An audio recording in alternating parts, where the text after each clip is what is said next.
Christian apocalypse visions with his own visions here. But maybe not. Anyway, I went outside the teepee, and yonder the man with flaming bows were going. A little cloud was coming, and I stooped, and it took me and turned me back. This is his big vision. This is the great vision. This is the vision he's going to follow his whole life. This is the vision that he feels will save his people. This is the vision later on when he does the horse dance that he's going to incorporate in the horse dance in order to revive the spirits of his people. It's the vision he choreographs later on in life when he is a big medicine man or someone his people respect. But he has it when it's not, and he gives you the vision here. And it's very complicated. And now suddenly he's up in this cloud and he's in the air flying. There were white clouds piled like mountains all around me where the thunder beings lived. And there was nothing but a world of cloud. And we three, me and the two guys with the spears, Christianity, these were the angels. We're alone in the middle of the great white plain with snowy hills, and the two men spoke. Behold, the being with 4 legs. And I saw a bay horse standing, and the horse spoke to me. Behold me, he said, my life history you will see. Behold them, their true history you will know. And I looked up, and there were 12 black horses, all dressed with necklaces of bison hooves. And they were beautiful, but I was frightened. Now look, how old is he? He remembers everything in absolute detail. Can you remember a dream you had when you were 9 years old in absolute detail? Well, I can, but how many can? In this room, anybody can? No medicine men or women in this class. You can. Oh, okay, I know you have one. You can do it. Okay. I'm not laughing at you. I'm just happy someone can. So you can sympathize with this guy, right? Okay. He's got it down to absolute. So there are people, obviously, of this ability. And he's got it to absolute detail. Did you read this? Well, read it. This is going to be a long one. I don't know what to make of it. Anyway, it's got horses, and they wheel, and some are in the south, and some are in the north. And they all go in formation, 4 abreast, the blacks, the whites, the sorrels, the buckskins. And the bay horse was speaking to me, see, your horses are all coming dancing. And these are dancing horses. Make haste, the bay horse said, and we're walking together side by side.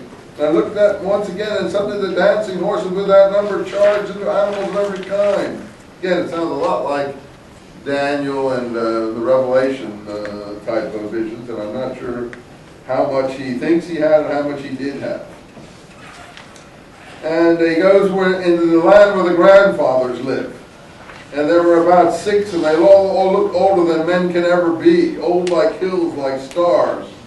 Your grandfathers all over the world are having a council, and they have called you here to teach you. They want to teach you the powers of the world. Behold, yonder where the sun goes down are the thunder beings. So he's talking about eagles here, and then the second grandfather, the first grandfather speaks to him, and the second grandfather speaks, take care, courage, younger brother. On earth a nation shall make live, for yours shall be the power of the white giant's wings, the cleansing wings. This is a huge vision. So it goes on, I think it's page 22 I'm up to in your book. Then he pointed to a man who was bright red all over, the color of good and of plenty. All the colors have symbolism. The red man lay down. And then the fourth grandfather spoke. And he said things like, behold the earth, page 23 and 24.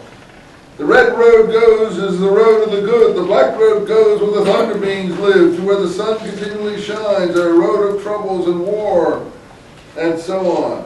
The fifth grandfather spoke. I have sent for you, and you have come. And he stretched his arms, and a spotted eagle hovering.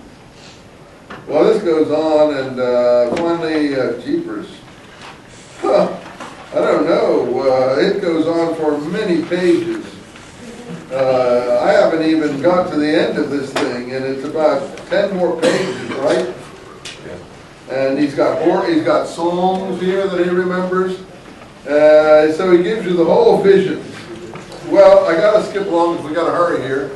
On page 33, coming to the end of this thing, he says, I was standing on the highest mountain, and all around the world was the whole hoop of the world.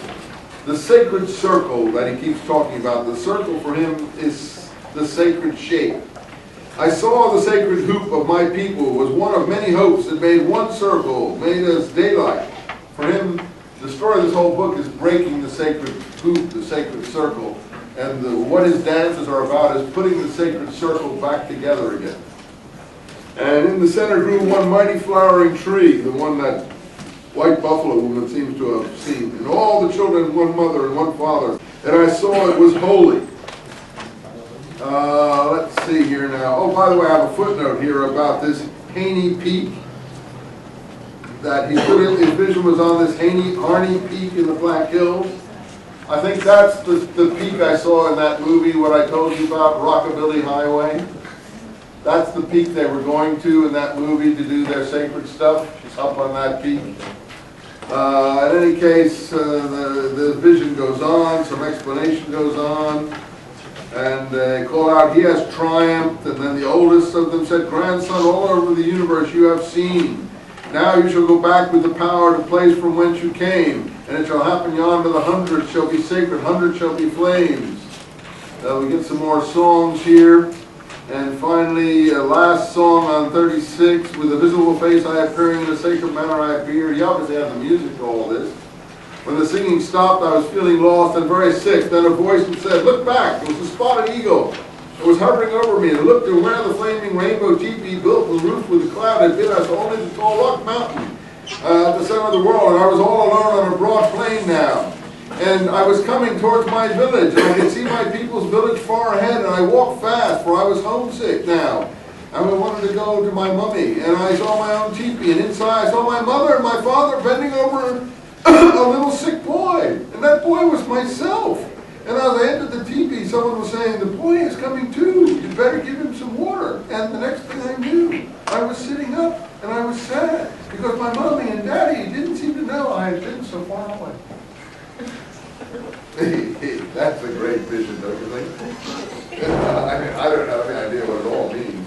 But how many of you have been sick and in fever, and then you come out of your fever and you wake up and your brother, your sister, or your mommy, or your daddy are sitting there. Doctors don't visit our houses anymore, so we never have doctors come to the house and help us out. But the old days, they used to have doctors call to the house, and you wake up and there's someone comforting you, right? Any have that experience? So you know just how this fellow feels. This is a fever. I think he's had a really bad, probably meningitis or something, or even a slight case of polio or something. He almost died. He had an out-of-body experience. He almost died. Okay, the exam. I hate to have the exam. We'll have the exam. Click that off. So the exam.